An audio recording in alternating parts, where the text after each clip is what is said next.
Here I've got about 800 or 900 grams of starter.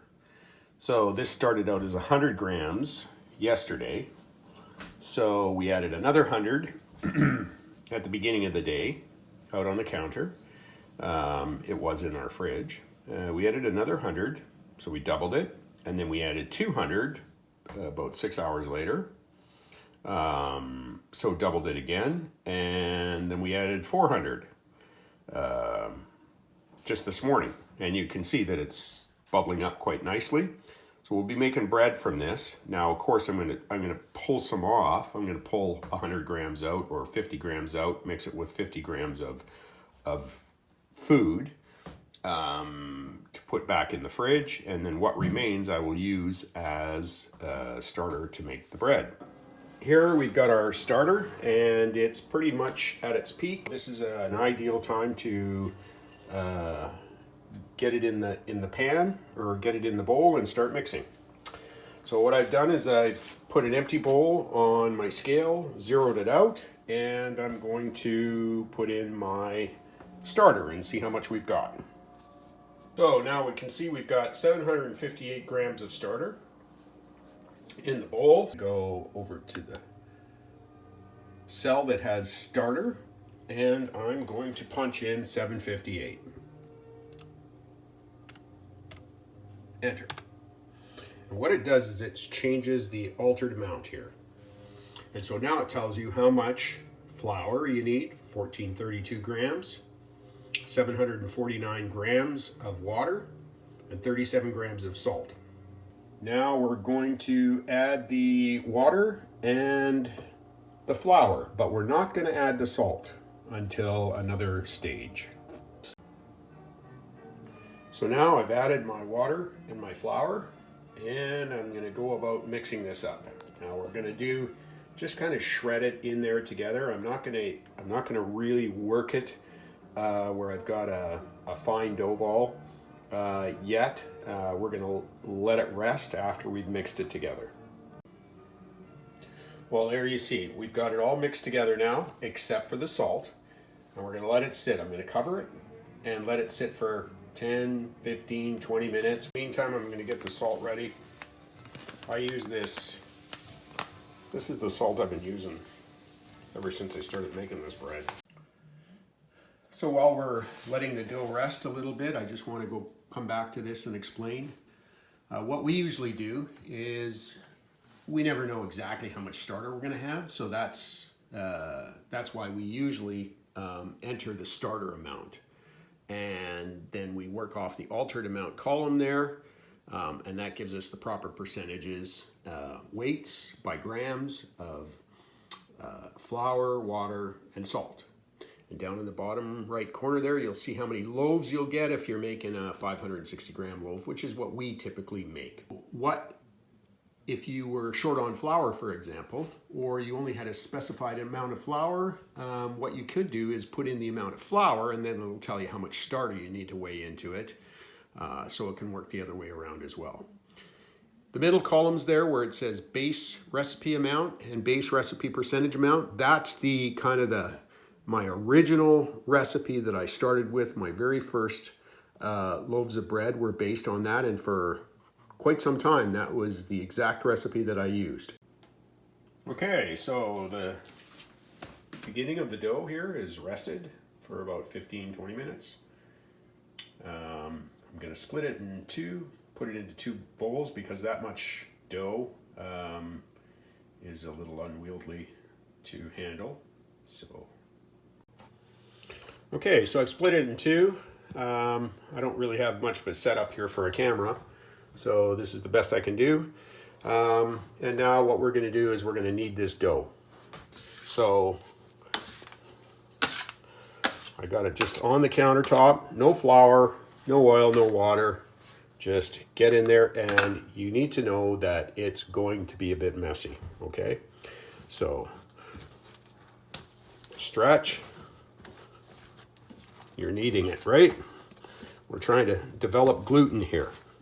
So keep one side stationary and push the other side away, and keep doing that for about 10 minutes. Now, Okay, so here we go. It's had its first, well, second rest actually, but first rest after the kneading.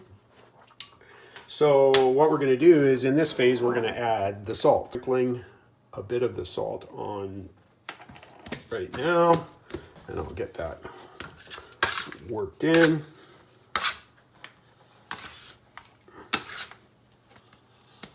Get some fresh dough here.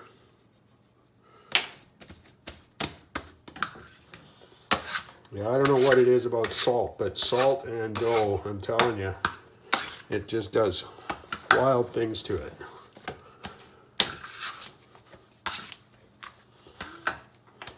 And I think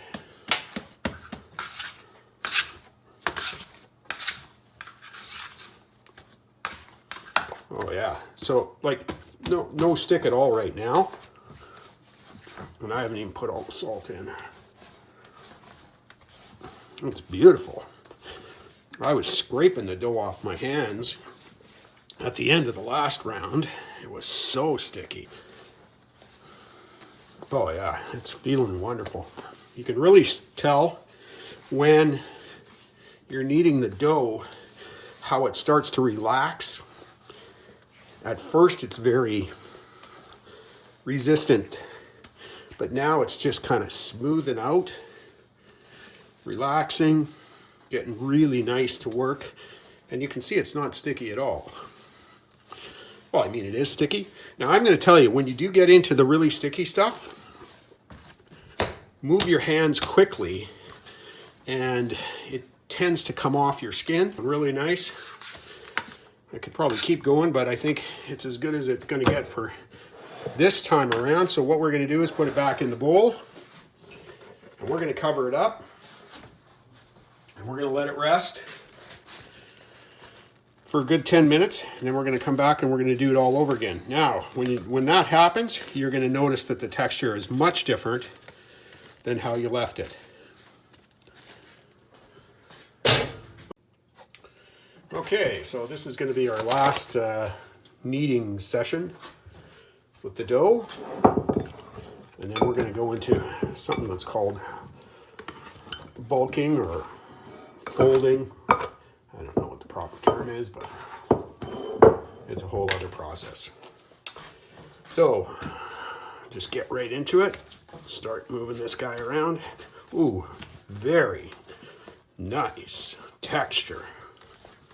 Absolutely beautiful. I'm going to do this for about 5 minutes. 10 minutes, 6 minutes, I don't know, till I think I've stretched it out enough, got enough gluten development in there. Okay, and we'll check in with you in the next stage. So what we need to do now is we need to let this dough start working. So the sourdough has to do its magic. The starter, it's in there eating up all those great carbohydrates and turning them into carbon dioxide and whatever other yummy things that they're developing. The gluten is developing. So what we're going to do is we're going to leave this for an hour on the counter, covered, and in an hour's time we're going to come back and we're going to do a fold. And I'm probably going to do that 5 times over the rest of the day. So there's 5 hours, 6 hours worth of time. We've let this guy rest or bulk for about an hour. And what I'm going to do is we're going to do what we call a fold. Now, a couple ways to do this. I'm just going to throw it out onto the counter here.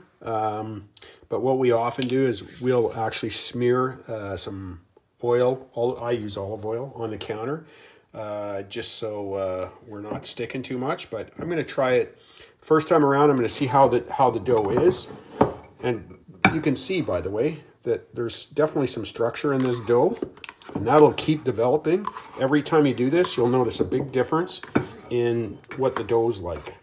So this feels real nice. Kind of like Play-Doh. So what we're going to do is we're going to stretch it out. We want to get it moving. You can see there's some bubbles here. So, but that's where the oil comes in nice, is when you're stretching it out. It's easy to get it to stretch. But what we're doing is we're kind of doing a 1/3. You pull 1/3 away and you fold it over, and then go in the other direction. Yeah, that worked out pretty good actually. So I always like to tighten up the bottom, so it's just like this. Put the ball in and just pull your hands back. Kind of seals the bottom. And then throw it back in the bowl. Get a nice looking ball there, and that's going to sit there for another hour. We're going to do that every hour. You can do it every 40 minutes, half an hour, whatever you like. Myself, I do it every hour. It works real good. Okay, we'll see you in a bit. So I'm on like the 3rd fold that I'm about to do on this one. I already did it on the other bowl. I haven't combined the two yet. But look at that big bubble in there. Big bubble there. So after spending a little bit of time giving it flips, I've done it 6 times so far today. All over 6 hours. I got some real nice spongy dough here. So now we're going to section it up. We're going to make what we call batards. And those are the things that, you know, end up being your loaves of bread. So here we go. First thing we do is we're going to section it up into the proper amount. I like somewhere between about 540 and 580 in terms of weight. So we're going to, on the table here, on the counter, and we just want to get the flour on the outside, and like I did before, what we want to do is we want to seal the bottom. And we're just going to set that aside, up over here. And those we're going to let rest.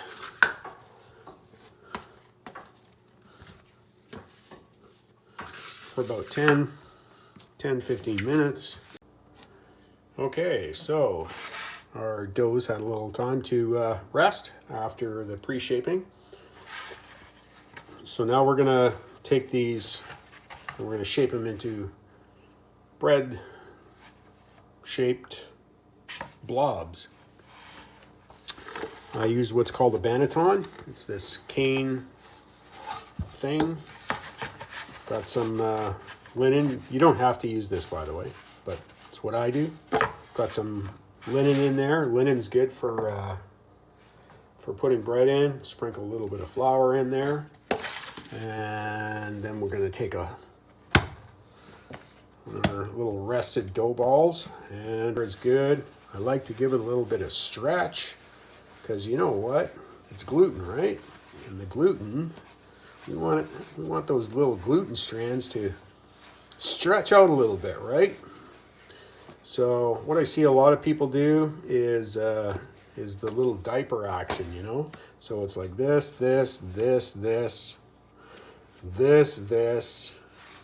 turn it around, flip it around. But the number one thing that everybody will agree on is that where your dough meets, you want to make a seal, because you want those gases that are in there basically to stay in there, because those are what's gonna, you know, give that dough some rise, right? So I'll do that for the rest of the loaves, and then they're gonna go in the fridge overnight.